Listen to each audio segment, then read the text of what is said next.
listening to The Big Album Show with Paul Dillon and Dan O'Neill.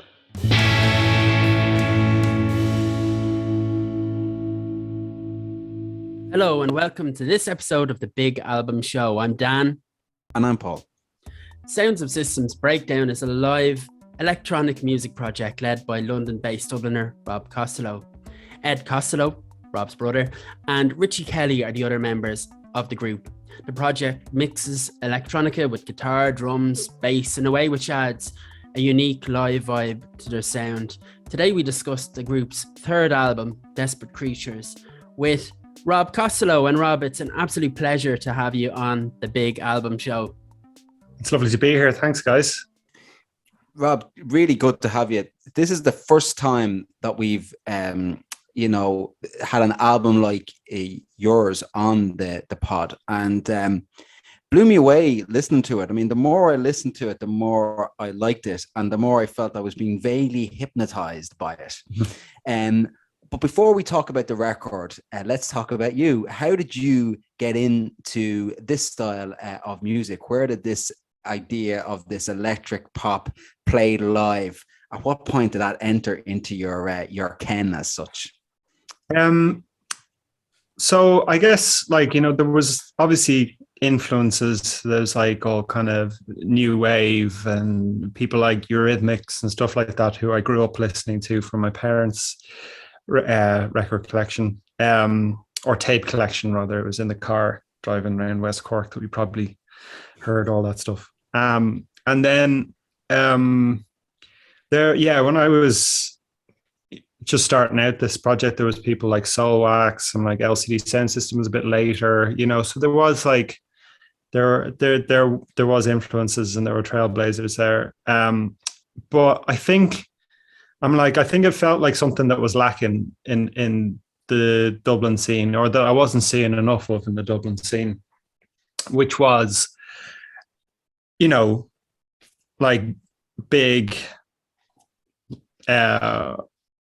danceable bands playing kind of dance music. And there was a lot of singer-songwriter type stuff, and there was a lot of kind of electronica done off of laptops and stuff like that. But there wasn't much of that kind of band vibe in the gigs that I was going to. That's not to say that it wasn't happening, but I kind of felt like that's what I wanted to do. I wanted to play music on stage, and I wanted to jump around, mess around with guitars and stuff like that. And so that's kind of where that came from. Yeah, it's so interesting. I mean, Desperate Creatures for me, it became over the past couple of weeks a record that the more I listened to, the more I felt the live element of it coming through, and the better it sounded the more I listened to. But I'm interested in what you say about the idea of, the importance of doing it live, because so much electronic music, and I'm not the authority on electronic music. I'm in new territory here, but so much of it is not, as you say, it's done on a laptop. It's done. It's done by computer. Is that fair to say, or am I getting into dodgy territory if I say it's done by computer? I think there's I think a lot of the big radio friendly tracks, a lot of that is tends to be done in the box, and by a single producer, bedroom producer or whatever. And I definitely think there's a place for that, and that's a craft all in itself. But it does mean that you can do you kind of get to the point then where you're like, well, how do I perform this? And I guess that's never really a question when it comes to the SOSB stuff, because we kind of start from the idea of the three of us as a band, or at least, or even when I'm writing a track myself, I tend to think about how is this going to translate into the live situation as I do it. And that helps to not overstuff or overproduce or fiddle too much with things, because knowing that eventually I'm going to have to stand in front of someone and not make a fool out of myself it's a good way of reining those things in. And how did Sounds of System Breakdown get its name? So I can't remember. I think I saw that specific phrase somewhere on the internet. I think it was a description of like some music software or some plugin or something like that. And yeah, I liked, at the time, I kind of felt like maybe it was going to go in a more political direction than than it ended up doing. And like, there was an element to that, certainly kind of like a few years after we, started, like we released our first album, we were playing a few tracks that were more kind of, like social justice and stuff like that. And, there's still an element of that in there, but it kind of feels, and like we're not calling for the complete tear down of society or anything, but what? Why not? Come on, you've got soft, Rob. Yeah, no. Maybe we should rip it up and start again. Yeah, that's good. Well, it could only get better, right? It wouldn't get any worse. Did anyone ever mix you up with System of a Down? Oh yeah, all the time. Yeah. Or think we're a System of the Down like covers band or something. I love the name. I think it's so contemporary in referring to the situation that we're kind of in, And I kind of in my head. So when I got it, I kind of got this idea of the electronic music kind of breaking down a little bit and your computer breaking down, but also the broader existential threat. I'm like the computer does break down on stage a lot. We do have to wing it quite often, and that's part of the fun too. And we can always say that the audience knew what they were getting into when they came to a Sounds of System Breakdown gig, when it all goes wrong. But I mean, like I like it more and more as just a collection of words and how it informs how people listen to the music. And I think that's the most important thing. And I think kind of people bring their own opinions to it. And I think that's great as well. And I like to leave gaps in the writing and in the music for people to kind of fill with their own ideas. So that's kind of part of it too. Yeah, I think your lyrics and your music is incredibly powerful for the fact you do that. And I mean, I've been listening to your music for many, many years, Rob, and there is songs from all of your albums that just have always stood out to me as incredibly powerful songs. And I think, as you say, because you leave gaps for the listener to kind of project their own feelings and emotion and kind of ideas onto your music, it's all the more powerful for that. When you go to write a song, how does it, talk me through the process if you can? Now, I'd imagine, there's different processes based on what kind of tune you're writing or whatever, but where your kind of standard song, if there's such a thing, how does that begin? So yeah, generally, I suppose lyrics are often the kind of last thing that happens. And I often try to, I think David Byrne talks about this a lot, about how it's the rhythm of the words rather than the content of the words that's most important when you're songwriting. So I would often I'd write a hook or a synth line or a beat or something like that, and then kind of half mumble, half sing something over it, and then think about how that could form into words, because that rhythm, finding the rhythm and the melody line and stuff like that is really important for me. So yeah, I kind of go okay, yeah, that feels good, and then how all of that nonsense, how do I make that into words? And then it's just thinking about current, present, past situations, influenced by fiction a fair bit as well. It's kind of, it comes from all over the place, really. Yeah. So is it different characters? You say like you're influenced by fiction. Is it, do you find yourself taking on the persona of a different character at times, or is some of it sounds kind of stream of consciousness almost? Where does it fit into that kind of spectrum? Yeah, I think it varies from song to song. I think the character thing definitely kind of came out in a few of these tracks, and then other ones are more just like kind of little snapshots of like little kind of mental images of situations, kind of strung together. So yeah, but definitely I do try to put myself in a character's shoes for the purposes of kind of certain songs, and just see where that takes me. Yeah, I mean, I think when we turn into the record, Rob, I mean, it's a as I said in the beginning, it's a record that pulls you in, and the more you listen to it, I think the better it gets, quite frankly. And we do a thing on the Big Album Show where we take 3 tracks per participant, right? And then we talk about them. And it's nearly always a difficult thing to do for us, and particularly for me. But actually this time around, not so difficult for me, in that I there was 3 tracks that for me were particularly that stayed with me. And I wanted to talk about them first, and we might just go around, and obviously it's your music, so you can do what you want. Sure. And we're just delighted that you're in a position to talk to us. But I'll just share my 3 tracks first. I mean, Connect With Me, I think, is just a great way to start a record. And I really like the command of the lyric "Connect With Me," because it's an invitation, but I think there's a command in it, and there's a boldness in it, and a confidence in it.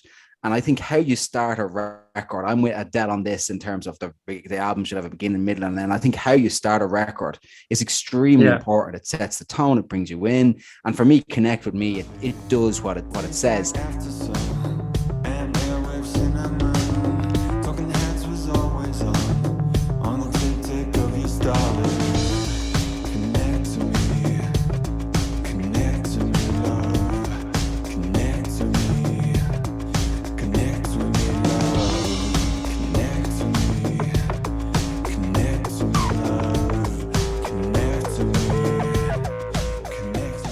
I love Grand because, you know, obviously I love the title. I mean, what person wouldn't love the title, in the sense that there's so many meaning. It's so meaningful, that word grand. You know, how are you, grand? That can mean anything, to utter catastrophe to absolutely amazing, right? So but it was it's so catchy for people who don't know who haven't heard it yet. You got to listen to it. It's so catchy. You're going to get it into your head. I could nearly hum it, but Dan has banned me from humming on the pod, so I won't. But it's so hummable and so catchy. The other song track that I really I felt most attached to be honest, is Rust, because it's very short. It's, I think, about 1 minute 27 seconds maybe. But it's very emotional.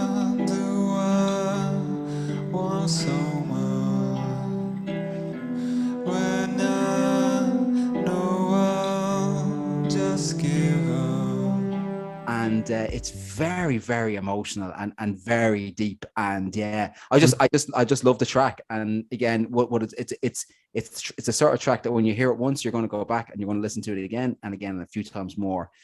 So there's my top 3. Dan, do you want to go first before we bring in Rob on this one? Because obviously they're your tracks, Rob, so you get the final say and all the says, as many says as you want. Yeah, like you said, Paul, the more I listen to this album, the more I enjoyed it. And I actually couldn't pick out, I'll give you my top 3, but I found it hard to do, because like when I actually started writing the list of the songs I really liked, I immediately could write down, 6 songs. And then I was like, but even after picking 6 songs, there was still other tracks on the album that I was like, no, but I love that one as well. So it's I found the album incredibly strong. The songs I'm going to just pick as my top 3 though, because I have to. 2 of them are ones you've picked, Paul. So Connect With Me, I remember I saw that for the first time during lockdown when I saw your video. I think the concept for the video is incredibly strong. You know, we were talking before we came on here about Zoom and how Zoom, you know, uh, entered into all our lives, was forced into our lives. And I just love the concept of your video. And if people haven't seen the video and you're listening to the show, I'd really say check it out on YouTube. It's really, really well made. The track itself kind of I'm a devil for making comparisons with other artists, so don't hate me for it, but it kind of has a Gary Newman kind of vibe. To me, I in the best way possible, you know. It's kind of more of the it's more old school than some of the other tracks, perhaps. And that's my take anyway. Then Grand was another one of the songs I really, really enjoyed as well. I think the opening lines of it hit you over the head.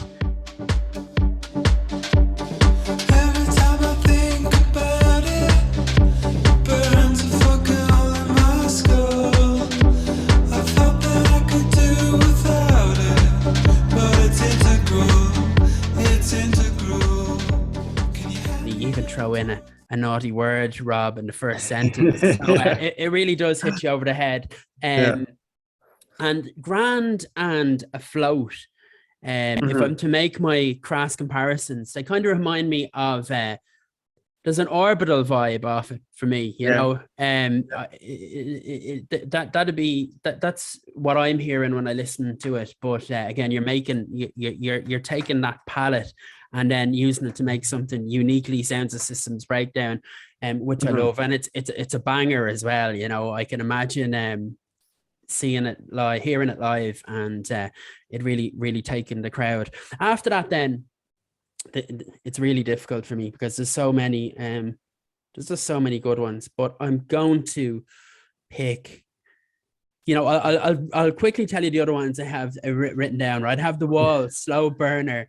I have Rust, and the other one I had was Page. But the one I'm going to pick is Only Taking You Home.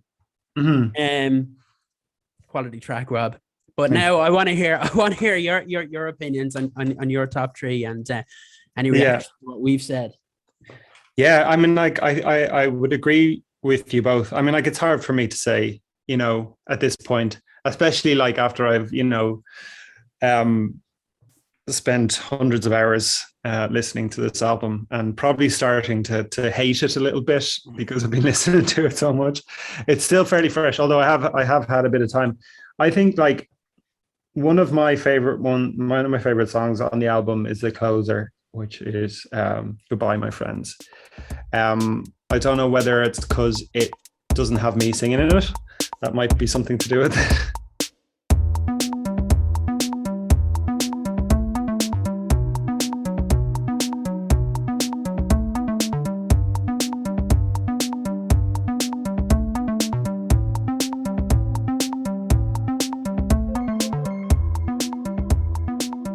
But yeah, for me, that's kind of that's a kind of a climactic moment, and it still works for me after all this time listening back to that.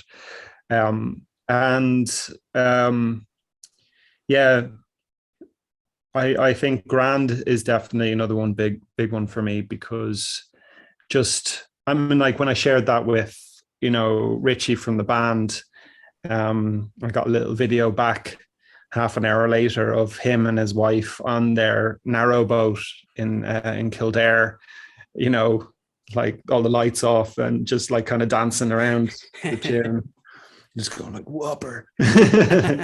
And yeah, so that one still feels good after all this time. And then another one for me, I would pick out because it's one that has seen a number of live outings, which most of the tracks on this album haven't, due to COVID and me living in a different country and all those sorts of things, and children and, you know, all of that. But it is If You Feel Love. Yeah. And I think that's kind of that also the contents of that song, for personal reasons are really important to me as well. Love is always something to be proud of, no matter how hard it is. And I will celebrate you. I hope you know that I kind of owe that to you. And we may not see the Yeah, so those are my top three, I guess. If You Feel Love was, I mean, I discovered a title before I discovered the tune, Rob, and I felt it was a meaningful title. Is there a story behind that song that you might want to share with us? I guess in a general sense, I won't share a specific story, but in a general sense, it's about, you know, it's about being true to yourself, and it's about, you know, not worrying too much about what society thinks of you and stuff like that. Or, you know, not being worried about, and also that, you know, that people are there for you, you know, friends and family and everyone are there for you. And yeah, so that's kind of, yeah, I won't go into any more details than that, but yeah, like that, for those reasons, it's an emotional one for me. It's a beautiful track. I mean, I very much felt from listening to this album that there was a message in it, you know, and I think we you know, we all do that, don't we? We form a relationship with, whether it's an album or a book or a film, and we it's like going to a really, really good show. You feel that the artist or the band is almost directing it at you, and I wonder, is there somebody or some group of people or is there a message going to somebody in this record? Is that the idea, that there's something here that's being told to someone or being imparted to somebody, or is it just for me? Hardly. It's actually for you. Yeah, it's for this guy Paul. Yeah, it's for him. Yeah. No, I think, I mean, like, in a lot of ways, all art and music and stuff is a form of therapy. So probably a lot of it is directed at myself, and, you know, like I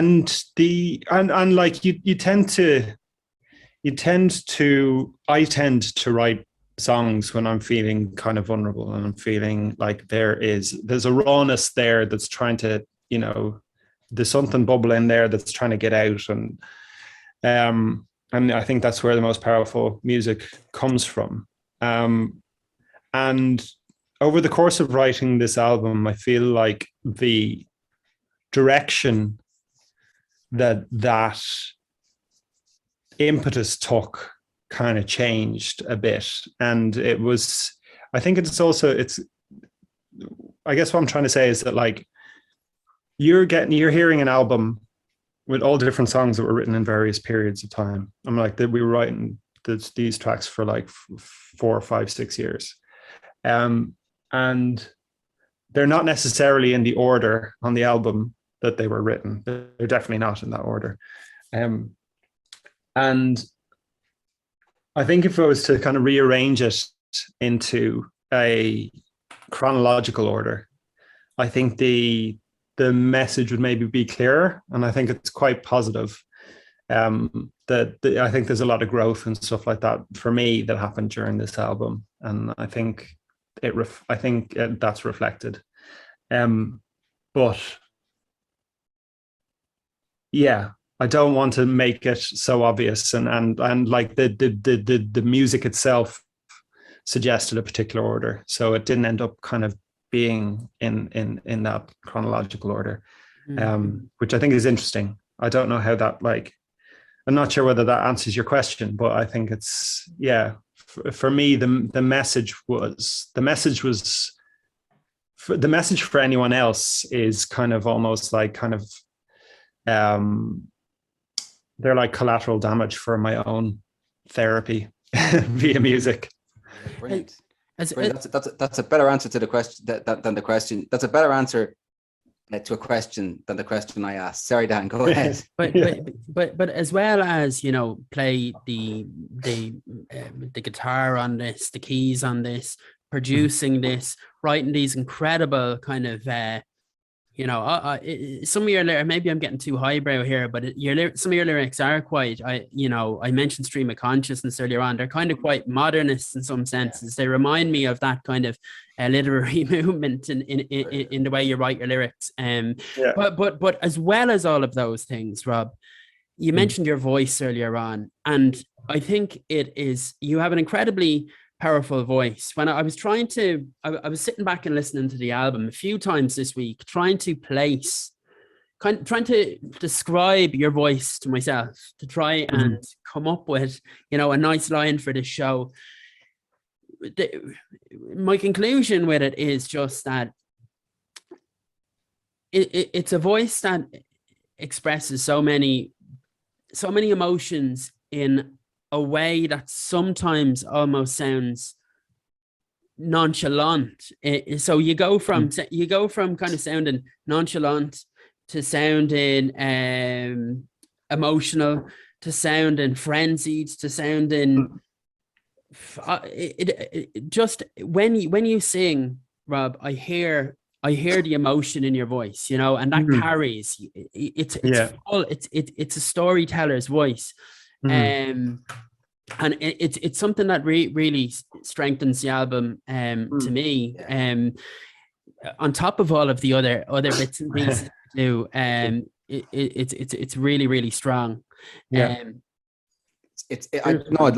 totally agree, Dan, that what you said. You said a far more articulate way than I can, because I'm not really, you know, I'm going to be cancelled already for this now. I'm not a massive fan of electronic music, and I often don't get it, and I don't get the kind of, you know, the kind of, for me it always seems to be about a night out, you know, and it's not something I connect with, and you know, but I know it's, you know, but what blew me away here was the literary content and the quality of what you're hearing lyric wise with electronic music, and I just thought that was absolutely fantastic. Also, I heard many bands. I could hear that. You know, I always loved the Human League. You know, and Eurythmics, and you mentioned them, and you know, you know, even maybe a little bit of New Order here and there. And I thought you did something really interesting with your influences. I could see a little bit of the 80s, a little bit of the 90s, and then something really original,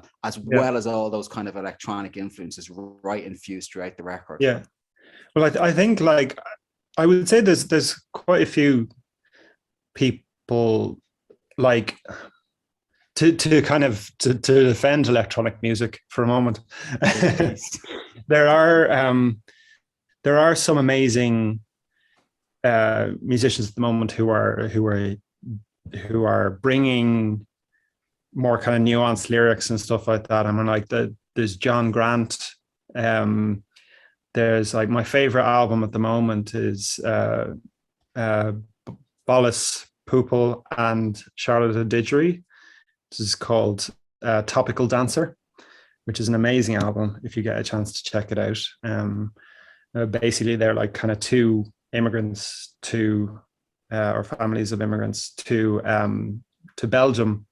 They play like electronic music, and Charlotte Adidgery is the singer, and she's a wonderful lyricist, and she has this kind of dry wit when she's talking about like immigration and you know, like, kind of almost there's some kind of Me Too moments and stuff like that in the music. So it's really kind of expanding what electronic music can be and can talk about.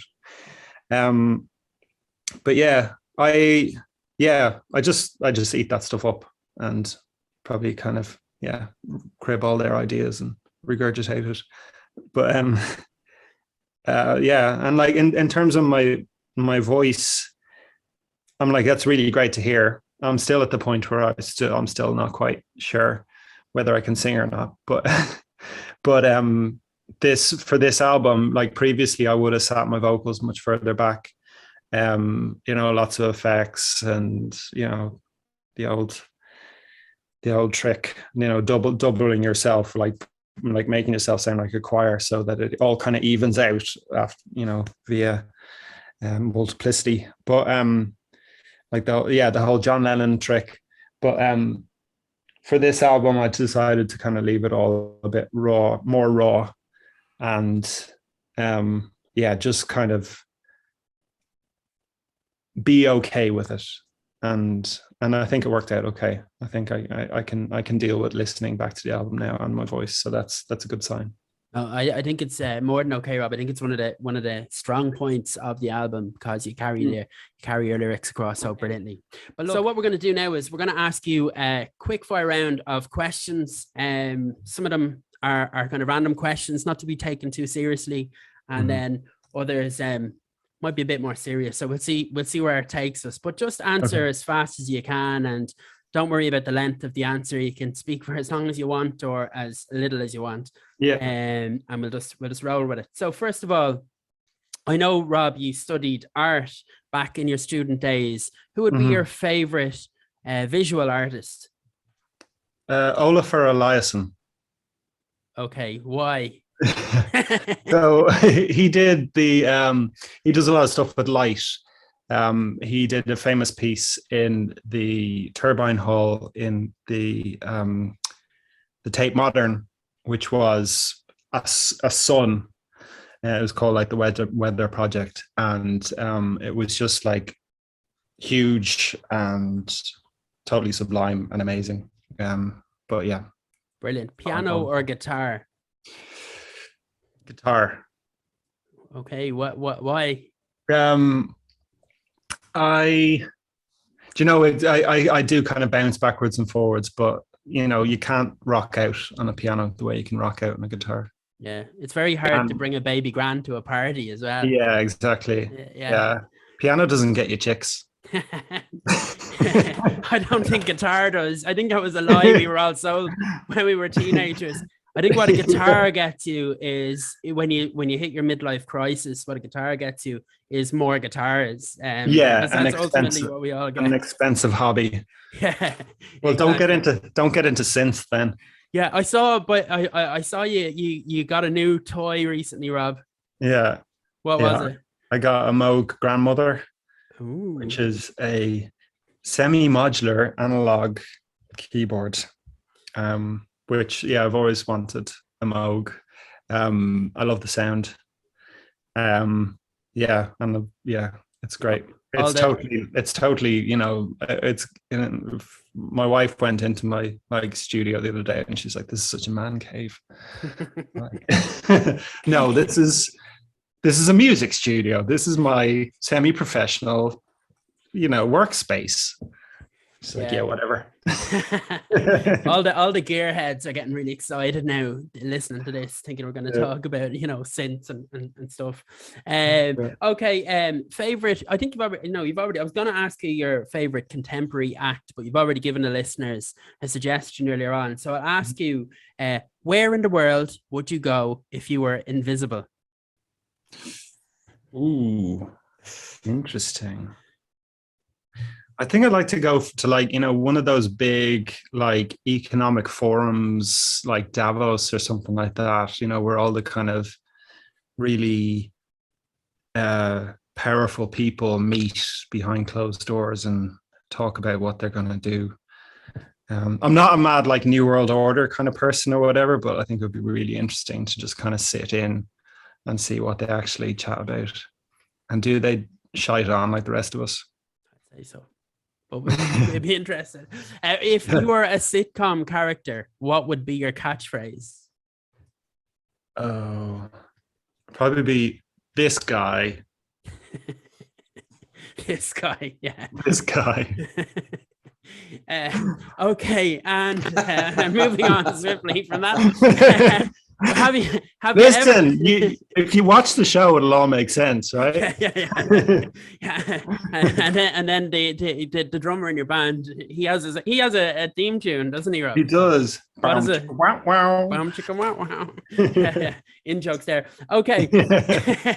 Have you ever sent a text to the person you were texting about? No, but I have sent a video about adult My Little Pony fans to a client in the United Arab Emirates. Oh my God. My work. There's a lot to unpack there, I know, but I don't, there is a lot. But, and where the listeners are now wondering what line of business are you in? You know, Yeah. I hope you're not like a doctor or something who is meant to send them, you know, the results of an important test or something. No, I'm a web developer in my day job. And yeah, we were kind of chatting away about, and like, you know, when you're talking to your workmates, you end up talking about random stuff. We ended up talking about like weird subcultures. And I was like, yeah, like there's the whole bronies thing. And I sent that to who I thought was, I thought was my workmates, but actually it was a client. They thought it was very interesting. Yeah, the bronies thing is so strange, but I mean, each to their own. We don't want the bronies turning on the big album. Yeah. Also, they've gone from controversy to controversy here. Yeah, exactly. Okay, and I suppose finally, if you won the Euro Millions, what would you do? What's the first thing you'd do with the money? Buy another Moog or Moog? I'd like to say give some money to charity or whatever, but I'd probably be straight onto eBay. Who do you think you're, Geldof or something? What would you buy on eBay? I'd be looking at Yamaha CS80s for all the synth nerds out there. Okay. Oh, and also I want to say rest in peace to Vangelis, who passed away today. Okay. While we're on the subject of synths. A very influential synth nerd who is unfortunately no longer with us. But, okay. Yeah.